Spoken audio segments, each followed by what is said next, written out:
Hello friends, স্বাগত জানাই আপনাদেরকে ইউটিউব চ্যানেলের এই নতুন ভিডিওতে।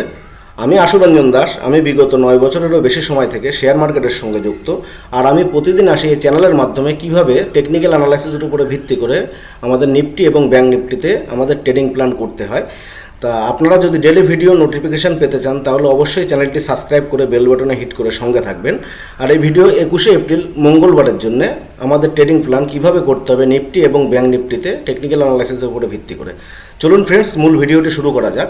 তা নিফটি আমরা বর্তমানে 15 মিনিটের টাইম ফ্রেমে আছি। 15 মিনিটের টাইম ফ্রেমে আসলে দেখতে পারবো নিফটি কিন্তু আজকে সোমবার দিন নিফটি ওপর থেকে খুব বড় একটি সেলিং প্রেশার এসেছে। সেলিং প্রেশার এসে নিফটি 24,330-এর কাছাকাছি ক্লোজিং প্রাইস ছিল আমাদের।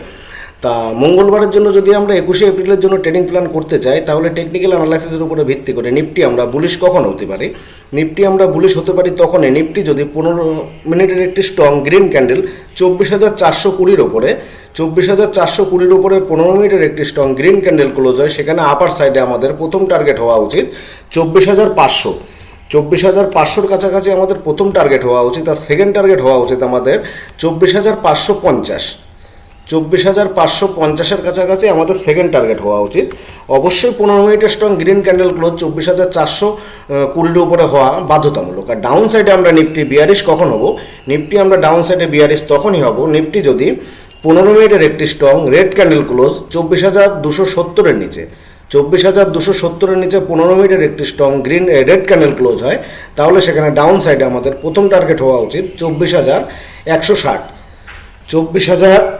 24,160 আমাদের প্রথম টার্গেট হওয়া উচিত ডাউন সাইডে। আর সেকেন্ড টার্গেট হওয়া উচিত আমাদের 24,100-র কাছাকাছি। ডাউন সাইডে 24,100-র কাছাকাছি আমাদের সেকেন্ড টার্গেট হওয়া উচিত। অবশ্যই ট্রেড নেওয়ার আগে স্টপ লস বাধ্যতামূলক। আমি আগের ভিডিওতে আলোচনা করেছিলাম 15 মিনিটের যে স্ট্রং গ্রিন ক্যান্ডেলটি ক্লোজ হবে 24,420-র উপরে তার সর্বনিম্ন হচ্ছে আমাদের স্টপ লস। আর ডাউন সাইডে 15 মিনিটের যে স্ট্রং রেড ক্যান্ডেলটি 24,270-এর নিচে ক্লোজ হবে তার সর্বোচ্চ হাই হচ্ছে আমাদের স্টপ লস। আর যখনই সাপোর্টের কাছে আসবে তখন কিন্তু আমাদের প্রফিট বুকিং করাও বাধ্যতামূলক। তার কারণ নিফটি অথবা ব্যাংক নিফটি যখন কোনো সাপোর্টের গোড়ায় অথবা রেজিস্ট্যান্সের গোড়ায় আসে তখন কিন্তু সেখান থেকে খুব তেজ বাউন্স আসে। তো অবশ্যই প্রফিট বুকিংও বাধ্যতামূলক। চলুন ফ্রেন্ডস, দেখে নেওয়া যাক ব্যাংক নিফটিতে টেকনিক্যাল অ্যানালাইসিসের উপরে ভিত্তি করে আমাদের ট্রেডিং প্ল্যান 21শে এপ্রিল মঙ্গলবার কীভাবে করা উচিত। আমরা ব্যাংক নিফটিতে এখন 15 মিনিটের চার্টে আছি। 15 মিনিটের টাইম ফ্রেমে ব্যাংক নিফটিতে এলে আমরা দেখতে পারবো ব্যাংক নিফটিও কিন্তু ওপর থেকে ভালো সেলিং প্রেশার এসছে।